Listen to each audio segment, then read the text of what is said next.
Hi, welcome back to my YouTube channel. ಇವತ್ತು ನಾನು ಹಾಲು ಮೇಥಿ ಮಟರ್ ಮಸಾಲ ಮಾಡ್ತಾಯಿದ್ದೀನಿ. ತುಂಬಾ ಕಡಿಮೆ ಇಂಗ್ರೀಡಿಯೆಂಟ್ಸ್ ಬಳಸಿ ತುಂಬ ಕ್ವಿಕ್ಕಾಗಿ ಕೂಡ ಮಾಡ್ಕೊಬೋದು.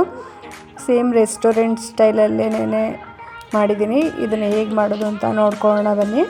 ಒಂದು ಪ್ಯಾನಿಗೆ ನಾನು 1-2 ಸ್ಪೂನ್ ಆಗೋಷ್ಟು ಎಣ್ಣೆ ಹಾಕ್ಕೊಂಡಿದ್ದೀನಿ. ಎಣ್ಣೆ ಸ್ವಲ್ಪ ಕಾದ್ಮೇಲೆ ಈರುಳ್ಳಿನ ಸ್ವಲ್ಪ ದೊಡ್ಡದಾಗಿ ಹಚ್ಕೊಂಡು ಇದಕ್ಕೆ ಹಾಕ್ಕೊತಾ ಇದ್ದೀನಿ. ನೋಡಿ, ನಾನು ಇಷ್ಟು ಈರುಳ್ಳಿನ ಹಾಕ್ಕೊತಾ ಇದ್ದೀನಿ. ಒಂದು ದೊಡ್ಡ ಸೈಜಲ್ಲಿ ಈರುಳ್ಳಿನ ಹಾಕ್ಕೊತಾ ಇದ್ದೀನಿ. ಇದು ಸ್ವಲ್ಪ ಕಲರ್ ಚೇಂಜ್ ಆಗೋವರೆಗೂ ಫ್ರೈ ಮಾಡ್ಕೊಬೇಕಾಗತ್ತೆ. ಆಮೇಲೆ ನಾನು ಒಂದು ಟೊಮೊಟೊನ ದಪ್ಪಗೆ ಹಚ್ಕೊಂಡು ಅದನ್ನು ಕೂಡ ಇದಕ್ಕೆ ಆ್ಯಡ್ ಮಾಡ್ಕೊತಾ ಇದ್ದೀನಿ. ಸ್ವಲ್ಪ ಈಗ ಉಪ್ಪು ಹಾಕ್ಕೊತಾ ಇದ್ದೀನಿ ಟೊಮೊಟೊ ಬೇಯೋದಕ್ಕೋಸ್ಕರ. ಆಮೇಲೆ ಇದನ್ನು ಸ್ವಲ್ಪ ಚೆನ್ನಾಗಿ ಫ್ರೈ ಮಾಡ್ಕೊಬೇಕಾಗತ್ತೆ. ಆಮೇಲೆ ನಾನು ಅರ್ಧ ಇಂಚು ಶುಂಠಿ ಹಾಕ್ಕೊಂಡಿದ್ದೀನಿ. ಒಂದು 4 ಎಸಳು ಬೆಳ್ಳುಳ್ಳಿ ಹಾಕ್ಕೊಂಡಿದ್ದೀನಿ. ಅದನ್ನು ಸ್ವಲ್ಪ ಫ್ರೈ ಮಾಡ್ಕೊಬೇಕಾಗತ್ತೆ. ಸ್ವಲ್ಪ ನೀರು ಹಾಕಿ ಒಂದು ಲಿಡ್ ಕ್ಲೋಸ್ ಮಾಡಿ ಒಂದು 10 ಮಿನಿಟ್ಸ್ ನಾವು ಇದನ್ನು ಬೇಯಿಸ್ಕೋಬೇಕಾಗತ್ತೆ. ಆಗ ಟೊಮೊಟೊ ಎಲ್ಲ ಚೆನ್ನಾಗಿ ಸಾಫ್ಟ್ ಆಗಿರುತ್ತೆ. ನಾನಿಲ್ಲಿ ಒಂದು 10 ನಿಮಿಷ ಬೇಯೋದಕ್ಕೆ ಇಟ್ಟಿದ್ದೀನಿ. ಚಪಾತಿಗೆ ಮತ್ತು ಪರೋಟಾಗೆ ಮತ್ತು ಬಟರ್ ನಾನ್ ಅದೆಲ್ಲದಕ್ಕೂ ತುಂಬ ಒಳ್ಳೆ ಕಾಂಬಿನೇಷನ್ ಆಗಿರುತ್ತೆ. ಸೇಮ್ ರೆಸ್ಟೋರೆಂಟ್ ಶೈಲಿನಲ್ಲೇ ಇದೆ. ತುಂಬಾ ಟೇಸ್ಟ್ ಚೆನ್ನಾಗಿರುತ್ತೆ. ಒಂದ್ಸರಿ ನೀವು ಮನೆಯಲ್ಲಿ ಟ್ರೈ ಮಾಡಿ. ಈಗ ಇದು ಸಾಫ್ಟ್ ಆಗಿದೆ ಟೊಮೊಟೊ ಎಲ್ಲ.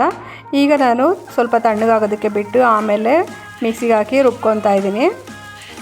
ಈಗ ಒಂದು ಪ್ಯಾನಿಗೆ 1-2 ಸ್ಪೂನ್ ಎಣ್ಣೆ ಹಾಕ್ಕೊಂಡು ಸಣ್ಣದಾಗಿ ಹಚ್ಕೊಂಡಿರೋ ಮೆಂತ್ಯ ಸೊಪ್ಪನ್ನ ಇದಕ್ಕೆ ಹಾಕ್ಕೊತಾ ಇದ್ದೀನಿ.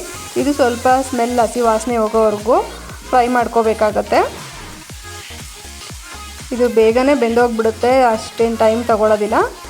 ನೋಡಿ, ಇವಾಗ ಇದಾಗಿದೆ. ಈ ರೀತಿ ಸಾಫ್ಟ್ ಆಗೋವರೆಗೂ ಫ್ರೈ ಮಾಡ್ಕೊಬೇಕಾಗತ್ತೆ. ಈಗ ಇದನ್ನು ನಾನು ಸಪ್ರೇಟ್ ಎತ್ತಿಟ್ಕೊತಾ ಇದ್ದೀನಿ ಸೈಡಿಗೆ.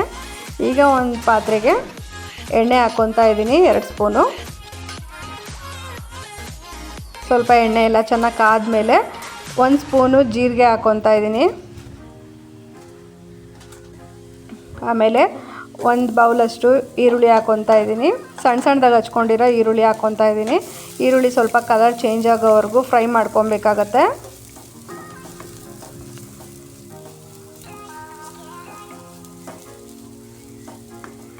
ನೋಡಿ, ತುಂಬಾ ಈಸಿಯಾಗಿ ಬೇಗ ಕ್ವಿಕ್ಕಾಗೂ ಕೂಡ ಮಾಡ್ಕೊಬೋದು.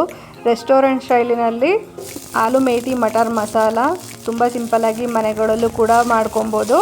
ಈಗ ನಾನು ಆಲೂಗೆಡ್ಡೆನ ಈ ರೀತಿ ಕಟ್ ಮಾಡಿಕೊಂಡು ಹಾಕ್ಕೊಂಡಿದ್ದೀನಿ. ಆಮೇಲೆ ಸ್ವಲ್ಪ ಅರಿಶಿನ ಹಾಕ್ಕೊಂಡಿದ್ದೀನಿ. ಆಮೇಲೆ ಹಸಿ ಬಟಾಣಿ ಹಾಕ್ಕೊಂಡಿದ್ದೀನಿ ನಾನು. ನಿಮಗೆ ಹಸಿ ಬಟಾಣಿ ಇಲ್ಲ ಅಂದರೆ ಒಣಗಿರೋ ಬಟಾಣಿನೂ ಒಂದು ನೈಟ್ ಫುಲ್ಲು ನೆನೆಸಿ ಅದನ್ನು ಬಳಸ್ಕೊಬೋದು. ನಾನಿಲ್ಲಿ ಹಸಿ ಬಟಾಣಿ ಮನೇಲಿತ್ತು ಅಂದ್ಬಿಟ್ಟು ಅದನ್ನೇ ಹಾಕ್ಕೊತಾ ಇದ್ದೀನಿ. ಈಗ ಇದು ಬೇಯೋದಕ್ಕೆ ಸ್ವಲ್ಪ ಉಪ್ಪು ಹಾಕ್ಕೊಬೇಕಾಗತ್ತೆ. ಆಲ್ರೆಡಿ ನಾವು ಟೊಮೊಟೊ ಎಲ್ಲ ಬೇಯೋದಕ್ಕೆ ಉಪ್ಪು ಹಾಕಿರ್ತೀವಿ, ನೋಡಿಕೊಂಡು ಹಾಕ್ಕೋಬೇಕಾಗತ್ತೆ. ಇಲ್ಲಿ ಆಲೂಗೆಡ್ಡೆ ಮತ್ತು ಬಟಾಣಿನ ಸ್ವಲ್ಪ ಬೇಯಿಸ್ಕೊಬೇಕಾಗುತ್ತೆ. ಅದಕ್ಕೆ ನಾನು ಸ್ವಲ್ಪ ನೀರು ಹಾಕ್ಕೊಂಡಿದ್ದೀನಿ. ನೀರು ಹಾಕಿ ಚೆನ್ನಾಗಿ ಬೇಯಿಸ್ಕೊಬೇಕಾಗುತ್ತೆ ಇದು ಆಲೂಗೆಡ್ಡೆನ.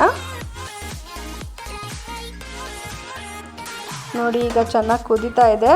ಈಗ ಆಗಿದೆ, ಇದು ಆಲೂಗೆಡ್ಡೆ ಎಲ್ಲ ಬೆಂದಿದೆ. ಈಗ ನಾನು 1 ಸ್ಪೂನ್ ಅಚ್ಕಾರದ ಪುಡಿ ಹಾಕ್ಕೊತಾ ಇದ್ದೀನಿ. ಆಮೇಲೆ ಸ್ವಲ್ಪ ಧನಿಯಾ ಪುಡಿ ಹಾಕ್ಕೊತಾ ಇದ್ದೀನಿ. ಈಗ ಇದನ್ನು ನೀಟಾಗಿ ಮಿಕ್ಸ್ ಮಾಡ್ಕೊಬೇಕಾಗತ್ತೆ.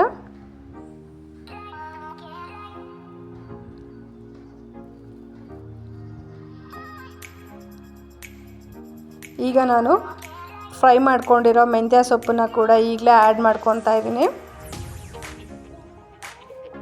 ಇದನ್ನು ಆಲ್ರೆಡಿ ಬೇಯಿಸಿರೋದ್ರಿಂದ ಮತ್ತೆ ಏನು ಫ್ರೈ ಮಾಡ್ಕೊಳ್ಳೋ ಅವಶ್ಯಕತೆ ಏನಿರಲ್ಲ. ಇಲ್ಲಿ ಸುಮ್ಮನೆ ಹಾಗೆ ಮಿಕ್ಸ್ ಮಾಡ್ಕೊತಾ ಇದ್ದೀನಿ. ಆಮೇಲೆ ರುಬ್ಬಿರೋ ಮಸಾಲೆನ ಈಗ ಆ್ಯಡ್ ಮಾಡ್ಕೊತಾ ಇದ್ದೀನಿ ನಾನು.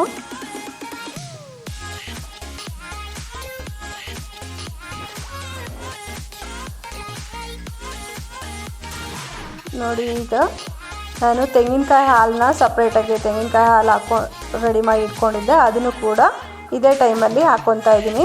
ತೆಂಗಿನಕಾಯಿನಾದರೂ ಹಾಕ್ಕೋಬೋದು ಅಥವಾ ತೆಂಗಿನಕಾಯಿ ಹಾಲಾದರೂ ಹಾಕ್ಕೋಬೋದು. ಬರೀ ತೆಂಗಿನಕಾಯಿ ಹಾಕೋದ್ರಿಂದ ಅಷ್ಟು ಟೇಸ್ಟ್ ಬರಲ್ಲ. ಇಲ್ಲಿ ತೆಂಗಿನಕಾಯಿ ಹಾಲನ್ನ ತೆಗೆದು ಹಾಕ್ಕೊಳ್ಳೋದ್ರಿಂದ ಟೇಸ್ಟ್ ಕೂಡ ತುಂಬಾ ಚೆನ್ನಾಗಿರುತ್ತೆ. ನೋಡಿ, ಈಗ ಆಗಿದೆ. ಈಗ ನಾನು ಟೇಸ್ಟ್ ನೋಡಿಕೊಂಡು ಉಪ್ಪನ್ನ ಹಾಕ್ಕೋಬೇಕಾಗುತ್ತೆ ಲಾಸ್ಟ್ ಎಂಡಲ್ಲಿ. ಈಗ ಇದನ್ನು ಚೆನ್ನಾಗಿ ಕುದಿಸ್ಬೇಕಾಗತ್ತೆ, ಮಸಾಲೆ ಎಲ್ಲ ಕುದಿಸ್ಬೇಕಾಗತ್ತೆ. ನಾನಿಲ್ಲಿ ಒಂದು 10 ನಿಮಿಷ ಕುದಿಸ್ಕೊಂಡಿದ್ದೀನಿ. ನೋಡಿ, ರೆಸ್ಟೋರೆಂಟ್ ಶೈಲಿನಲ್ಲಿ ಆಲೂ ಮೇಥಿ ಮಟರ್ ಮಸಾಲ ರೆಡಿ ಆಗುತ್ತೆ. ನೋಡಿ ಎಷ್ಟು ಚೆನ್ನಾಗಿ ಕಾಣಿಸ್ತಿದೆ ಅಂತ. ಟೇಸ್ಟ್ ಕೂಡ ಅಷ್ಟೇ ಚೆನ್ನಾಗಿತ್ತು. ಒಂದ್ಸಲಿ ನೀವು ಟ್ರೈ ಮಾಡಿ ಮನೆಯಲ್ಲಿ ಹೇಗಿತ್ತು ಅಂತ ನನಗೆ ಕಮೆಂಟ್ ಮಾಡಿ ತಿಳಿಸಿ. ಈ ವಿಡಿಯೋ ಇಷ್ಟ ಆದರೆ ಈಗಲೇ ಸೇವ್ ಮಾಡ್ಕೊಳ್ಳಿ, ಮಿಸ್ ಮಾಡ್ದಲೇ ಮನೆಯಲ್ಲಿ ಟ್ರೈ ಮಾಡಿ. ಈ ವಿಡಿಯೋ ಇಷ್ಟ ಆದರೆ ಲೈಕ್ ಮಾಡಿ, ಶೇರ್ ಮಾಡಿ, ಕಮೆಂಟ್ ಮಾಡಿ. ಇನ್ನು ಯಾರ್ಯಾರು ನನ್ನ ಚಾನಲ್ನ ಸಬ್ಸ್ಕ್ರೈಬ್ ಮಾಡ್ಕೊಂಡಿಲ್ಲ ಬೇಗ ಬೇಗ ಸಬ್ಸ್ಕ್ರೈಬ್ ಮಾಡ್ಕೊಳ್ಳಿ. ಫ್ಯಾಮಿಲಿ ಫ್ರೆಂಡ್ಸಿಗೆಲ್ಲ ಶೇರ್ ಮಾಡಿ. Thank you.